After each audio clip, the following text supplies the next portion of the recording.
Capital Sonoro. Ahora.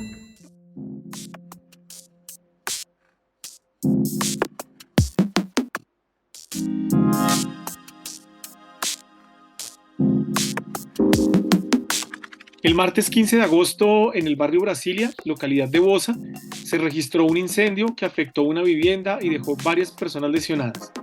¿Qué pasó y qué tan preparados estamos para evitar o reaccionar frente a estas situaciones? El gobierno de Emiratos Árabes Unidos estaría interesado en invertir en Colombia en energías limpias.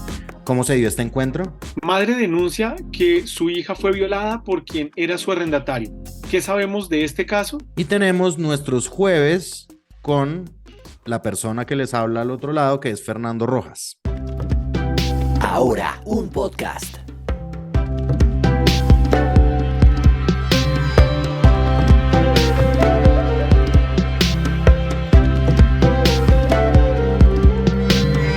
Hola, soy Fernando Rojas Parra y esto es Ahora un podcast. Y mi nombre es Andrés Páramo y es jueves 10 de agosto y arrancamos con nuestro dato del día. Hay un informativo que nosotros tenemos al mediodía que se llama Ahora, presentado por Yamit Palacios. Este es replicado en todas nuestras plataformas digitales y allí hablamos de la industria audiovisual en Bogotá. Según las cifras de Invest, el 74% de las industrias creativas del país están acá en Bogotá. Alrededor de unas 268 corresponden al sector audiovisual, que emplea a unas 2.700 personas en empleos directos. Indirectos, según una de las panelistas, podría ser más de 7.000. Es decir, hablamos puntualmente de actividades que tienen que ver con la producción, postproducción, alquiler de equipos, estudio de sonido, efectos visuales, corrección de color, animación, sin tener en cuenta además las industrias conexas que también se benefician. Más del 80% de las exportaciones colombianas dentro de la industria audiovisual se producen en Bogotá, lo que quiere decir que es una actividad obviamente muy centralizada. Si ustedes quieren una ampliación de eso, la pueden encontrar en nuestro canal de YouTube. Por ahora, nos vamos con el podcast y las noticias, Fernando.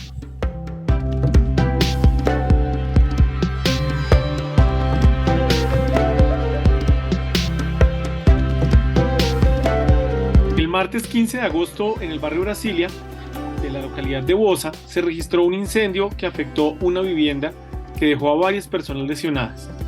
El Cuerpo de Bomberos de Bogotá investiga cuál fue la causa de la conflagración. Andrés Zapata, bienvenido. ¿Qué otros detalles nos puede dar de lo que ocurrió en el barrio Brasilia? Hola Fernando, ¿cómo estás? Mira, los bomberos de las localidades de Kennedy y Bosa recibieron una llamada de emergencia el pasado martes sobre un incendio que se estaba registrando en un edificio en el barrio Brasilia, exactamente en la calle 51B Sur con carrera 88C. Al lugar llegaron primero 2 policías de la Metropolitana de Bogotá, quienes en un intento por reducir las llamas utilizaron mangueras convencionales. Sin embargo, esto no fue posible, así que el cuerpo de bomberos llegó al lugar y logró apagar la conflagración.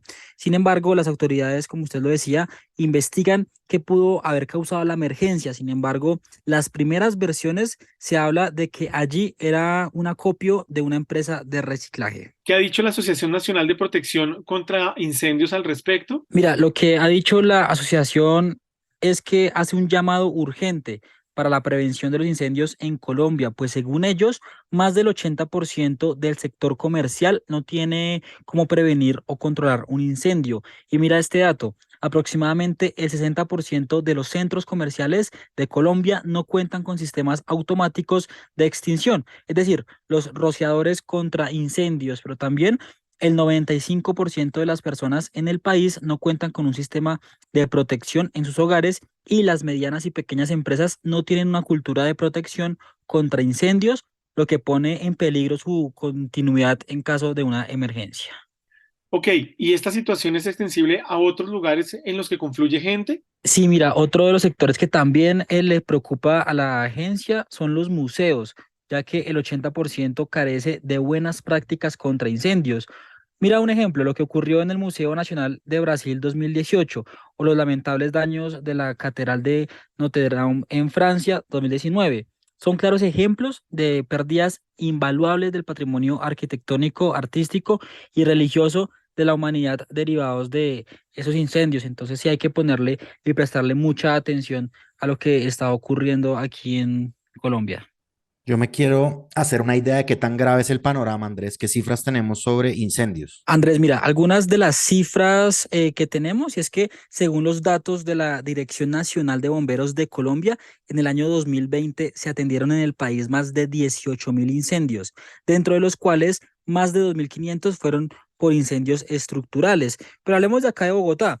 En Bogotá, conforme con información suministrada por el Cuerpo Oficial de Bomberos, entre 2014 y 2020, solo en la localidad de Kennedy se atendieron en promedio más de 100 incendios estructurales por año. ¿Cuáles son las recomendaciones entonces? Lo que dice Fernando, la asociación, es que recomiendan a todas las personas, digamos, que habitan en las viviendas, administradores de centros comerciales y también de museos, pues que cuenten con un respectivo protocolo contra incendios, pero también que revisen las fechas de vencimiento de los extintores, porque muchas veces nosotros, pues sí, tenemos el extintor en el vehículo o tenemos los extintores en las viviendas, pero pues nunca nos percatamos de cuándo es que vencen y hay que hacer periódicamente este cambio. Y otra de las recomendaciones es tener en cuenta el número de los bomberos de cada localidad, por si de pronto en algún momento pues, se requiere utilizar y llamarlos para atender alguna emergencia. Andrés, muchas gracias.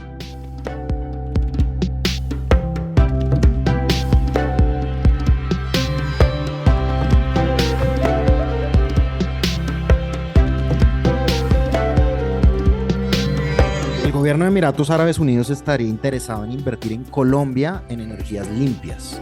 Estamos con Mauricio Pichot para ampliar la información. Mauricio, ¿cómo se conoció de este interés? Buenas tardes, Andrés. La información se conoce a partir de una reunión que sostuvo el presidente de la República, Gustavo Petro, con el señor Ahmed Al-Jaber.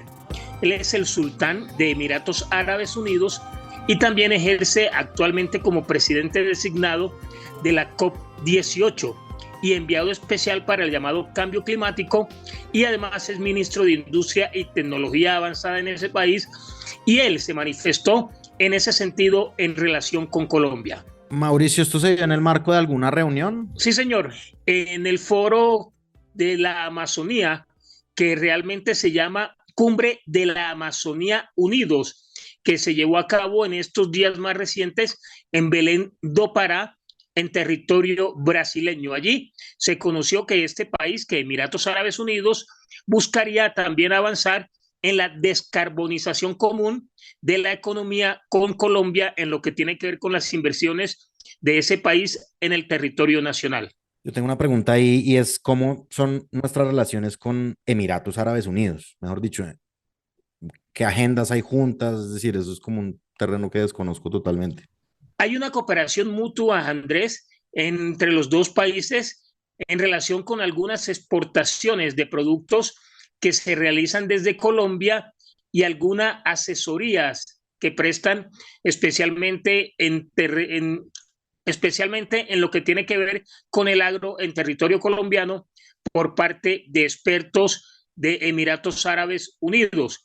Y también se busca asegurar la supervivencia de las personas, el desarrollo de las comunidades y la conservación de la naturaleza con esta cooperación, con esta inversión por parte de ese país hacia la nación colombiana. Mauricio, ¿y sobre estas agendas tocaron las delegaciones algún otro tema? Básicamente se concentraron en las energías limpias, las delegaciones, y en ese sentido propusieron estructurar una agenda de trabajo en relación con la descarbonización, lo que tiene que ver con la inversión, como ya lo habíamos contado, en energías limpias y en terrenos que se vayan aperturando, así lo manifestaron, en otros escenarios más adelante. Mauricio, muchísimas gracias por la información y pasamos a la siguiente noticia.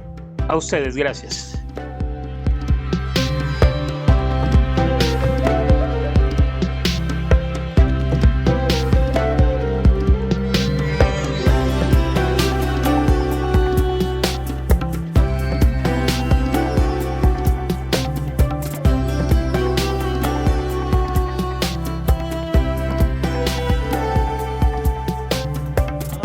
Una madre denuncia que su hija fue violada por quien era su arrendatario. saludamos a Melissa Guevara para que nos dé más detalles sobre esta noticia. Fernando, pues hacia 2020 la familia Aguirre López llegó a Chaparral en busca de un arriendo para vivir con sus 5 hijas y pasados algunos meses el acusado de abuso sexual, José León Bonilla, comenzó a ganarse la confianza de la menor de 11 años. Él le ofrecía dinero a cambio de acompañarlo en las tardes y sin embargo él fue engañando a la menor hasta que le solicitó incluso fotos desnudas, a lo que ella se negó. ¿Cómo se fue ganando la confianza y en qué momento se da cuenta su madre? Precisamente él le compraba cosas, le compraba detalles, dulces, hasta que en alguna ocasión le regaló un conjunto de lencería en hilo de color azul, según lo relató su madre. Y es que ella se dio cuenta y habló inmediatamente con Bonilla y este señor las sacó de su casa. Ellas volvieron a Bogotá y una tarde el acusado citó a la niña y ese día fue en el que ocurrió el abuso carnal violento. La madre de la menor supo esto 3 meses después, pues notó, comenzó a ver cambios en su hija y decidió poner la denuncia ante la fiscalía. Luego de entregar el material probatorio, que incluía los chats de WhatsApp y un juego de lencería en el que el hombre de 53 años le había comprado a la menor, la entidad lo sometió a juicio y lo encontró culpable. Según las autoridades de Chaparral, le dieron casa por cárcel. Sin embargo, según denuncia la madre de la menor, este hombre sigue acechando a su hija, pues una vez lo habrían visto con pasamontañas negro escondido en unos arbustos, acechando a su hija, y lo que ella solicita es que le quiten esta medida de casa por cárcel, asegura que es un peligro para su hija y las otras 4 también. Escuchemos lo que dice. Hago un llamado a la Defensoría del Pueblo, Bienestar Familiar, Procuraduría y Fiscalía, que por favor se le quiten el beneficio que tiene este señor de casa por cárcel, ya que está corriendo peligro mis hijas. Ese señor no tiene ningún beneficio como tal porque el señor está haciendo trasteos, está saliendo como si nada por ahí y temo por la vida de las niñas que demandaron y por mi familia. Entonces, por favor, hago este llamado a las autoridades competentes para que por favor me colaboren con este caso, ya que se está viendo una impunidad por parte de las autoridades. Les agradezco mucho y espero su pronta respuesta. Melissa, ¿pero el hombre paró? No, él se sigue comunicando con el celular de la menor y además de esto, según cuenta la mamá, este hombre ha sido visto merodeando por la finca que ellos tienen en Chaparral y dicen que ha mandado a vigilar a la menor aquí en Bogotá. Pues es urgente que haya una medida al respecto, ¿no? No solo es grave, sino que requiere de acciones muy rápidas para evitar que esto siga pasando. Esperemos que pase. Vamos con más información.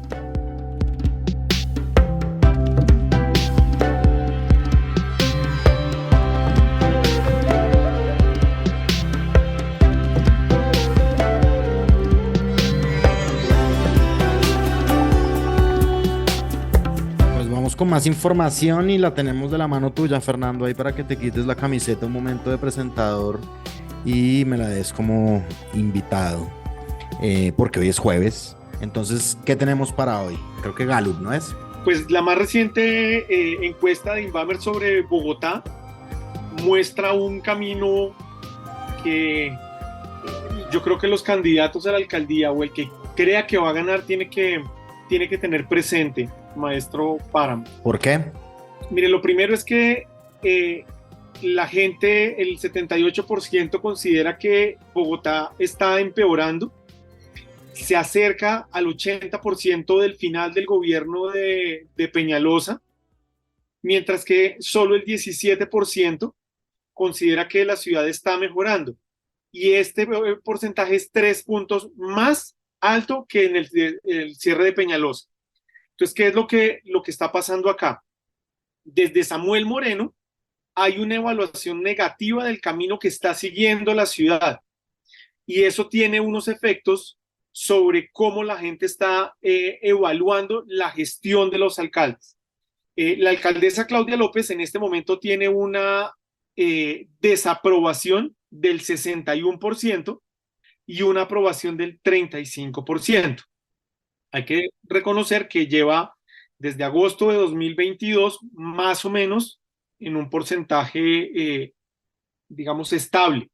¿Qué es lo que esto nos dice? Y yo creo que aquí es donde se prenden las alarmas para los candidatos en campaña. Y es que normalmente había una luna de miel, una especie de margen de espera que le daba la ciudadanía a los alcaldes, que casi siempre era de un año. Sin embargo, con Petro y Peñalosa este espacio se redujo a menos de un año y con Claudia López se redujo mucho más por el tema de la pandemia. ¿Qué es lo que pasa aquí? Que los candidatos van a llegar a la recta final de la campaña y el que gane va a recibir una ciudad con un alto nivel de pesimismo, con niveles de paciencia muy, muy bajos y por las negociaciones que se van a dar en segunda vuelta para poder ganar con una capacidad política reducida. Eso significa que tienen que estar muy pilas porque de lo contrario, la pelea con la ciudadanía va a ser muy rápido y eso va a dificultar que puedan llevar a cabo todas sus propuestas. Sí, yo creo que hay una insatisfacción muy grande desde hace mucho tiempo en Bogotá frente a políticas y eso. Tú en este podcast habías dicho en algún momento el tema de las obras en algún momento eran un símbolo, como un signo que hacía que la gente se sintiera más o menos orgullosa de la ciudad está evolucionando. Ahora son de verdad un lastre y más obras que no se concluyen. Creo que también tendrían que elegir los candidatos de verdad, estar pensando desde ya en caminos muy rápidos para solucionar cosas al corto plazo, ¿no? De acuerdo, de acuerdo. O sea, la paciencia de la gente no va a permitir que uno diga, en 2 años lo resuelvo. ¿Sí? La gente quiere saber que el que gane va a tener la capacidad de liderar de manera muy rápida la solución de algunos problemas o que al menos muestre que se sabe para dónde va a llevar la ciudad. De acuerdo, sí, tienen que tener en cuenta la opinión en contra desde el principio y pues saber que ser alcalde de Bogotá pues no es ninguna tarea fácil. ¿Algo más para agregar sobre esto, Fernando? Podemos pasar a las noticias relámpago. Vamos a las noticias relámpago porque ya los candidatos a la alcaldía tienen suficientes preocupaciones. Listo, pues.